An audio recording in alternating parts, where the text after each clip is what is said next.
Mario Monti, ici même au Parlement, au début de cette crise financière, économique et sociale sans précédent depuis la naissance de l'Europe, avait souligné, et l'expression m'avait marqué, la grande fatigue du marché intérieur.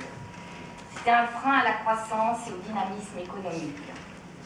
Or, il est possible de soigner une grande fatigue avec quelques remèdes ponctuels, mais sans grands effets à moyen et long terme. Mais on peut aussi chercher, s'interroger et chercher les causes profondes de cette grande fatigue et les traiter en profondeur. Et si nous sommes ici autour de Claude Fischer et de Philippe Herzog, depuis longtemps nous travaillons ensemble, c'est parce que nous pensons européens, nous respirons européens, et nous sommes malades ensemble à cause de cette léthargie ambiante qui anesthésie toute capacité de création et d'innovation. Je crois que c'est ça la grande maladie de l'Europe. Nous ne pouvons pas nous accommoder d'un début d'architecture de stabilité financière, c'est important certes, avec quelques nouveaux instruments de politique monétaire, d'union bancaire, de régulation financière indispensable, Michel Barnier l'a très bien dit. Mais c'est une stratégie curative totalement incomplète. Il faut, et je crois que nous partageons tous cette ligne, que ce continent redonne une vision de moyen et long terme à son projet, de l'efficacité à ses décisions, et qu'il trouve une volonté de convergence économique, convergence sociale, convergence culturelle. Et cela, ça ne peut pas exister si nous ne créons pas, si nous ne retrouvons pas, et là je pense au père fondateur, un véritable espace politique, j'insiste sur le mot politique, de solidarité. Et j'insiste sur ce mot-là, il est clé. La croissance, elle ne se décrète pas uniquement dans des mots, dans des beaux discours, on en a plein tous les jours en ce moment. La croissance, elle se crée, elle se nourrit à partir d'objectifs communs et de stratégies partagées dans des nouvelles politiques communes, dans une nouvelle, et ça c'est important je crois, gouvernance européenne, puisque l'Europe est la seule échelle pertinente pour réussir la relance économique de ce qui reste tout de même encore le premier marché mondial. La grave situation au Mali a montré cruellement la carence d'une politique de défense européenne qui, en mutualisant les technologies de pointe et les ressources humaines, aurait conduit à plus d'efficacité, c'est évident, mais aussi à plus de crédibilité dans le monde. Les difficultés rencontrées par les industries de l'automobile, elles doivent nous pousser tous à des coopérations renforcées dans les secteurs, et on l'a dit tout au long de la matinée, les secteurs de la recherche et même les secteurs de la sous-traitance, où nous devrions agir entre États dans la complémentarité de nos compétences et non toujours dans les concurrences. Le secteur de la sidérurgie, il est l'exemple type qui démontre que le rôle, et je suis une politique, le rôle du politique d'impulser une vision anticipatrice des mutations industrielles planétaires en tenant compte des enjeux du marché, mais aussi des changements de mode de vie, ça n'existe pas encore au niveau européen. A-t-on déjà vu les prémices, ne serait-ce que les prémices d'une nécessaire politique industrielle, écologique, compétitive et durable? On en parle. Pour l'instant, on en parle, c'est tout.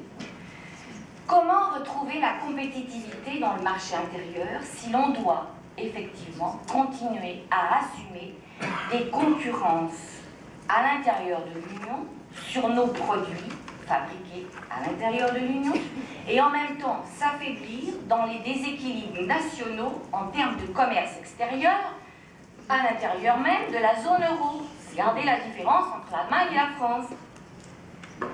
Est-il besoin de rappeler ici des chiffres, et je pense à ce que disait Michel Barnier par rapport au service tout à l'heure. Est-il besoin de rapporter des chiffres essentiels? Chaque poste créé dans l'industrie crée 2 postes dans les services. Or, l'Europe, en 4 ans, a perdu 12% de ses emplois.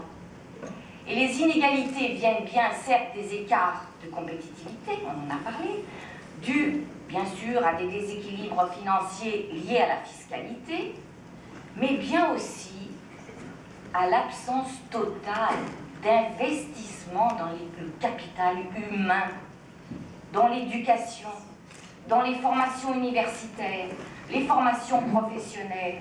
Et là, je nous renvoie tous à l'échec de la stratégie de Lisbonne. On a déjà perdu 12 ans. C'était l'objectif de la stratégie de Lisbonne.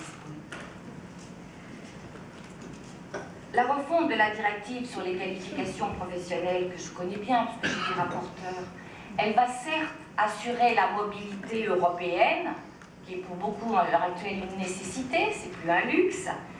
Elle va sécuriser cette mobilité par des cadres communs de formation. Il a fallu se battre pour les faire avancer au niveau du Parlement.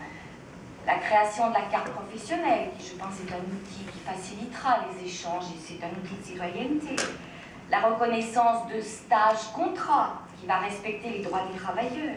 Il y a aussi les nouvelles législations sur le détachement des travailleurs, les nouvelles législations où on a pour la première fois réussi à inclure des clauses sociales et environnementales dans les marchés publics et les concessions. Tout cela, pour moi, je pense, c'est une partie seulement de la réponse vers des évolutions positives de la pensée culturelle européenne, vers un nouveau contrat social, et je rejoins Judith, élaboré ensemble avec les forces syndicales et les associations professionnelles pour mieux définir ce qu'on n'aurait jamais dû perdre de vue, les biens communs que sont en même temps les secteurs publics et les entreprises privées, et leurs rôles respectifs et complémentaires, parce que c'est tout l'enjeu démocratique des liens entre le tissu industriel, le tissu social et le tissu culturel. J'ai presque fini. Juste une toute petite partie. Alors, du courage et de l'audace, il nous en fallait au-delà des textes des traités. C'est une nécessité absolue. Et moi, je vais vous transmettre ce que je pense. Au lieu de tout ça, qu'est-ce qu'on a eu au dernier Conseil? Une absence totale d'ambition et de vision politique au niveau économique. La crise pourrait presque être une opportunité pour nous obliger à revoir nos modes de pensée et d'action. Et pour sortir de cette grande crise en 1930, il me semble que les États-Unis avaient augmenté leur budget, qui était déjà à 3,5, à 12% de leur PIB à l'heure actuelle, et nous baissons pour la première fois notre budget à 1%, alors que nous allons passer à 28%.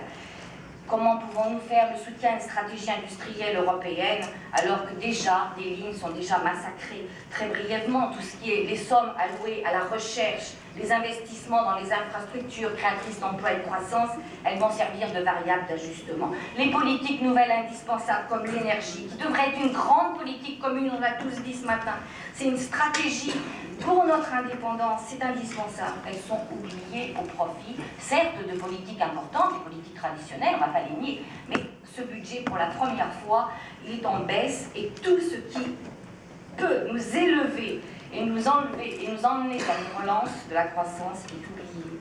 Alors, ce budget, c'est une renationalisation des politiques. Et c'est dramatique.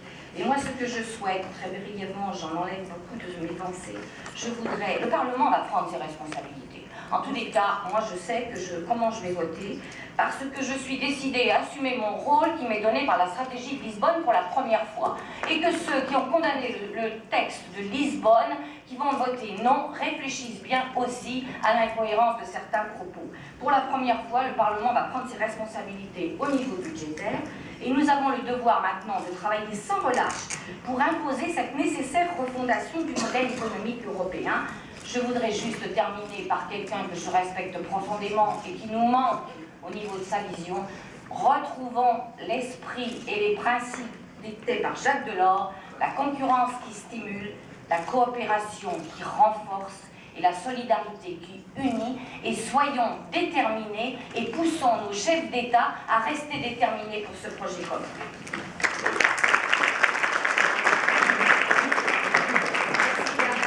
Je vais proposer de prendre quelques questions. On va terminer ensemble d'ici un petit quart.